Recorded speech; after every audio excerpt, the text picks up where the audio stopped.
All right, hello again. This is Jeff Scott. I've been lecturing for the 152-161 ASP.NET class, and we're in Chapter 16 talking about the login controls. And I had problems last time with the stuff here. I have not rectified those problems. So what I've decided to do is to go over the rest of the material that's in the chapter and probably do very little to none of the exercises that are in there. All right? All right.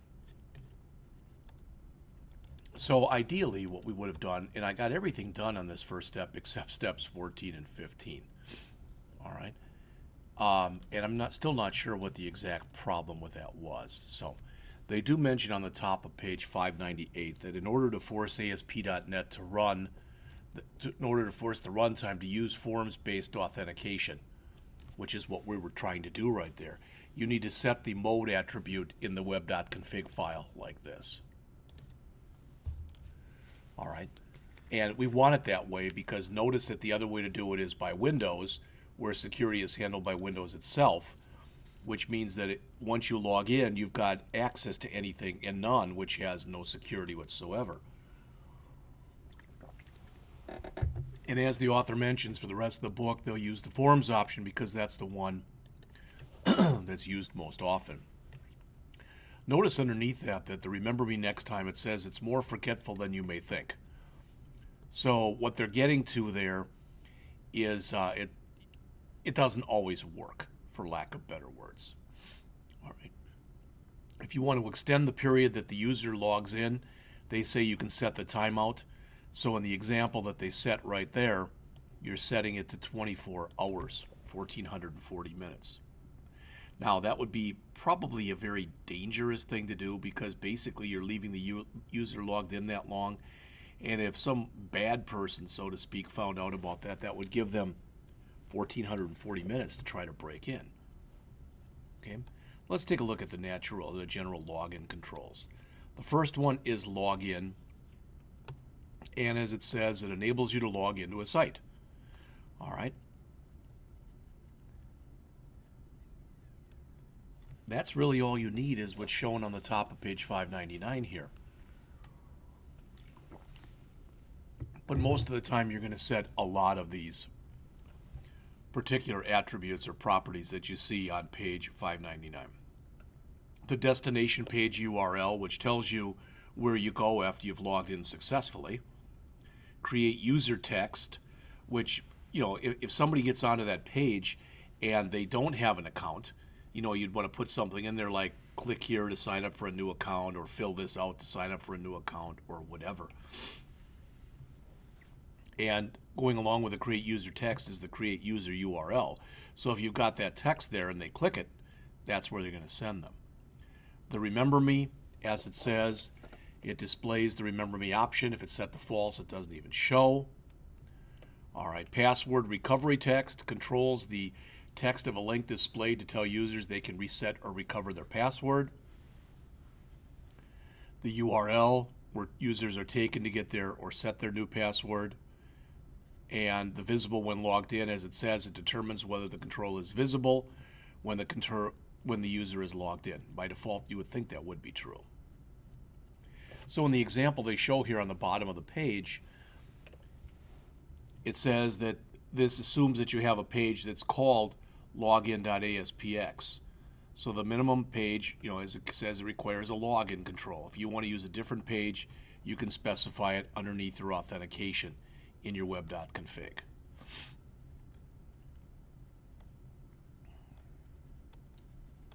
All right. It says, note that on the login page, the visible when logged in property control has no effect. On the configured login page, that's always visible. Okay? So, the login control, as mentioned here, exposes a few events that you typically don't need to handle. Things like logged in that fires right away.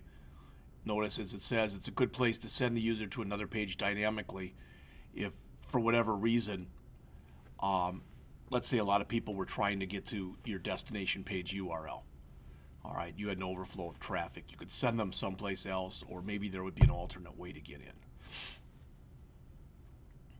The login view, as they mentioned there, it's a control that lets you display different data to different users. It enables you to differentiate between anonymous and logged in users. And you can even differentiate between different user roles. What does that mean? Well, if I'm an anonymous user, you're probably going to show me as little as possible. Okay? If I'm a logged in user, you're going to show me more. But even as a logged in user, I go back to the example that I'd started this chapter with and we've talked about before. That is a bank teller versus a personal banker. All right, the view that I'm going to show, the login view I'm going to show a bank teller is not going to be nearly as detailed as that which I'm going to show to a personal banker. Login status, as it says, the login status control provides information about the current status of a user. It provides a login link when the user is not authenticated, and a log out link if they're already logged in. Okay?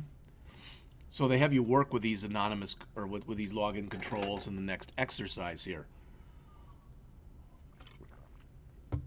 So as they say, what you want to do is hide the login control when the user is already logged in and display a message instead.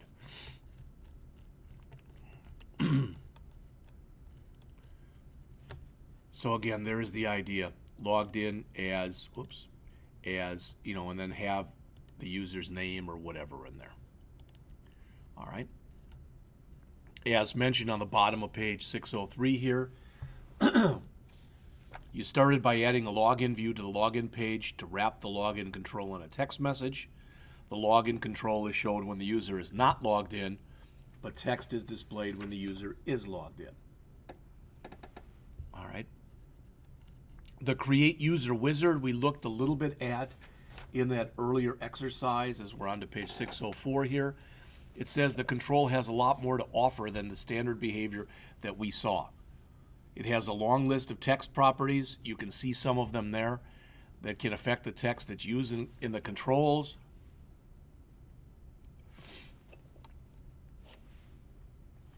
It has a bunch of properties, as it says, that end in image URL, like create button URL or user button URL, that enables you to define images for user actions instead of the default buttons. Sometimes people like that because it's a little bit easier. All right, it might make a little bit more sense as far as what's going on. You can see a couple of the properties here on the bottom of 604, the continue destination page URL and the disable created user. And then on the top of the next page on 605 here, login created user and require email and mail definition. Notice is mentioned here on the right up above the exercise. The create user wizard control is able to send a confirmation email to users to inform their new account was successfully created. It can also serve as a reminder of usernames and passwords, but be real leery with that, of course. All right. So that's what they do in the next exercise.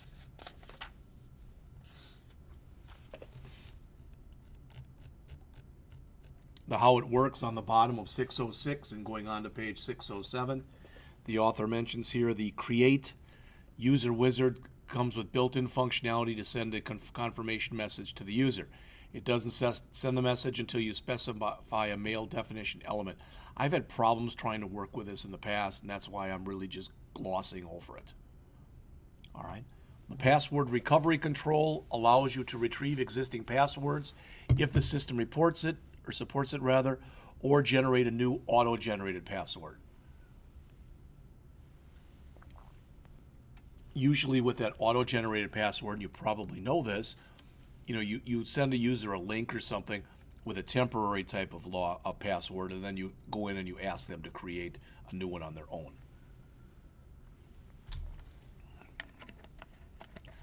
All right. So in the next exercise that starts on 607, and it goes on to 608 and 609, it says you add password recovery and change password controls to the website to allow users to change and recover their password. All right, because changing a password only makes sense for logged in users, you add the change password control to its own page. In the next chapter, you protect this page so that only authenticated users can access it. So there's the forgot your password, enter your username to receive your password. And again, this is not really my super strong suit, but I will tell you what I know about this, and that is when you're doing this stuff, you've got to check and see whether you've got one-way or two-way authentication. In other words, at Blackhawk Technical College, I believe ours is referred to as one-way authentication. All right, and it's very similar to what they talk about in here. And what I mean is, if you forget your password at Blackhawk, our IT department cannot look it up for you. They can reset your password, and they usually reset it to something like student and then have it automatically expire so that you have to create a brand new password. But by default, all right, it's not set up so they know your password. Some sites are like that. All right. And I don't know if that's a good thing or a bad thing. Let's just say, for lack of better words, that it's a thing. All right. Then they talk about configuring the web application. It says when you've added your universal providers, NuGet added a number of configuration settings for membership, roles, sessions, etc. And I did show you that very quickly in the last lecture. The default values are applied when you don't specify what exactly it is you want. So they show you this on pages 610 and 611. So notice connection string name points to the connection string for the application. Enable password retrieval. All right, determines whether or not the user can retrieve their password. It says it cannot be set if the password format is hashed. It defaults to false, so you can't. Enable password reset. All right, determines whether the user can request a new password, and that defaults to true. Requires question and answer. You probably have done these kind of things on different logins and passwords that you have where you're asked security questions. Application name, as it says, provides a unique name for the application. Requires unique email. Determines whether the system allows duplicate email addresses for user accounts.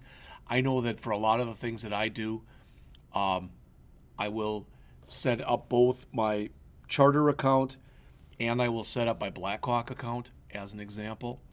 Password format, as it says, it supports different formats. Clear, which means that the passwords are stored as plain text. So if anybody gets that file, they can see your password. Encrypted, in a reversible format that enables the system to retrieve the clear text representation of the password. Or hashed, where they cannot retrieve the original anymore, but they can only request a new auto-generated password. Max invalid password attempts. How many times do you let the user log in before you tell them, before you lock them out? Minimum required password length, notice it's 7. Minimum required non-alphanumeric characters, which defaults to 1. Password attempt window. All right, the time frame in minutes during which invalid password attempts are counted. Defaults to 10 minutes. And password strength regular expression, as it says, it enables you to specify a regular expression to enforce a strong password. You probably have seen things like that. The idea is that they don't want people to come up with passwords that have a lot of English words in them because, of course, they're easier to remember. All right. Some of these URLs that they give here, they're pretty golden. The stuff that's out there, and I've saved a lot of them. And I think I'll grab that one too. Put it out there where I've got the other ones.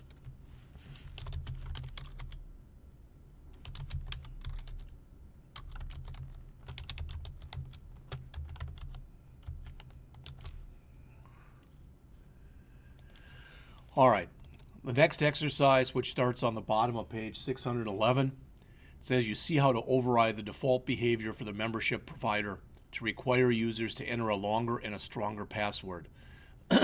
So again, they changed the minimum required password length to 7, the minimum required non-alphanumeric characters to 1. So you make the changes that are shown here on the bottom of page 611. When you change all those and you try to set up a password that doesn't follow those rules, you get a message in red at the bottom of the screen. All right, as shown here on page 612. Okay, let's jump into the role manager here on page 612.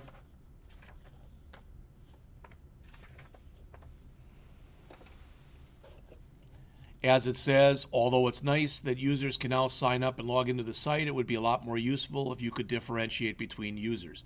That's typically what you do when you set up roles. All right? And this goes by different names, but typically, again, look at it this way, that if you're in a company and the company employs people and they're at all sorts of different jobs, maybe you've got people in accounting, people in shipping, people in receiving, people in payroll, people in programming, etc. Each one of those could have a default role set up for them where they get different types of permissions, different files they can look at, can't look at, different things that they can and cannot do. For instance, someone who's in payroll is going to be able to do things that someone who's in shipping is not going to be able to do, and vice versa. So to do this, you use the role manager. And as it says, the settings for this role manager are placed in the web config file. All right. It's not enabled by default, and to enable it, you just need to add enabled equal true to the role manager element. Okay, so you just need to put it in here basically. All right, when the membership and role manager providers, when they're configured and the database is created, it says there's two ways that you can set the system up and manage the roles. One is to use the website administration tool called WSAT. Another is to use IIS, which is in Chapter 19, and another way is to do it programmatically. They talk next about the first method, using WSAT. And as mentioned, it's used for the following tasks: to manage users and roles, to manage access rules, to configure application, mail and debug settings, and to take a site offline. So users can't request any pages, but instead, get a friendly error message. So if you were taking the site down, for example, for work on it or whatever. All right. So the next, try it out. To protect your management folder from users that are not authorized to access it, you need to create a role that is allowed to access that particular folder. After you create that role, you can, as mentioned there, grant all users in that role access to the folder and keep other users out. That's the try it out that starts on page 614 and it goes to 615.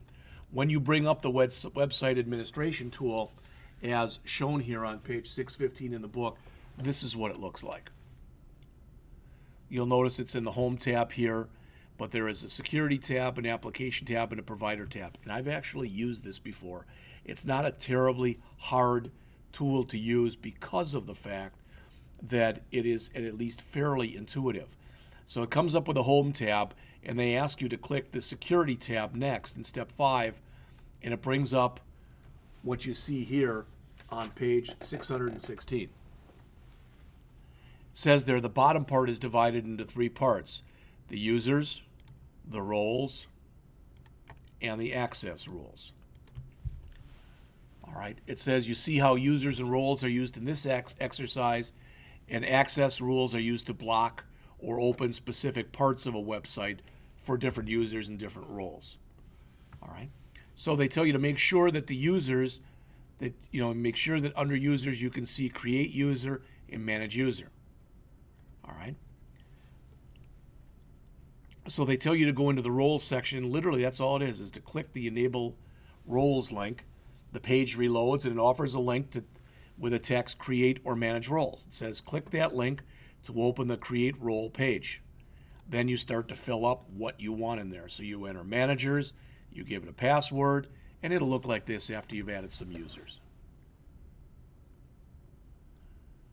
All right. And when you do that, I believe it's going to ask you, like I said, so it'll ask you for a login and a password. It'll only show the username login, and you can set up any kind of permissions that you want. All right, and notice after you've set them up and you've got your different users in there, you can either edit the user information, delete the user, or change their role. And that's what they talk about starting on the bottom here of page 617. The author says, just like the login controls, the WSAT eventually talks to the provider you configured in the web.config file. To use this, we have some options at our disposal. You can use the role name to block access to specific folders. You can use the role and controls, like the login view control, to present different content to different users. Again, like I mentioned before with the bank teller versus personal banker. Finally, you can use the role API to check whether a certain user is in a specific role or not in a specific role. All right. So, in the example that they were showing in the book, what they have done in this particular example is they have set it up currently so that anybody can get into that management folder and change things. Well, that wouldn't make a lot of sense. If you're going to do that and give everybody access, then why have a management folder? Because it's really not being managed. So what they say that you can do in here is to come into the web.config file and set up a role just for managers. All right. Then they tell you to open up the main page for the site and start making changes. All right. They add in here, they add a new role, that of type manager.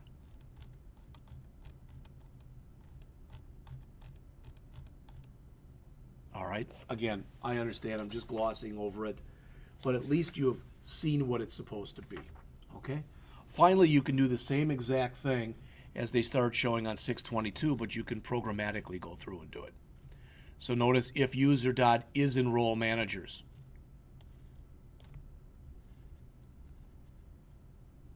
So what they do in the last exercise in the chapter, as mentioned here, is they check the roles with the isUserEnroll at runtime. So they see whether or not somebody is a manager, I believe it was, at runtime. All right, now that was quick. You probably didn't learn a whole heck of a lot. Sorry about that. The last thing that's discussed in the chapter, they give you 3 different security tips on the bottom of page 625. And what they mention is really security should have been shown earlier in the book. It shouldn't be put in here as an afterthought. That's the first thing. Second, group like accesses to, like resources together on the page. And finally, when you create roles, try to limit the number of different roles the system has. Otherwise, there gets to be overlap and it gets to be very difficult. And that's pretty much it.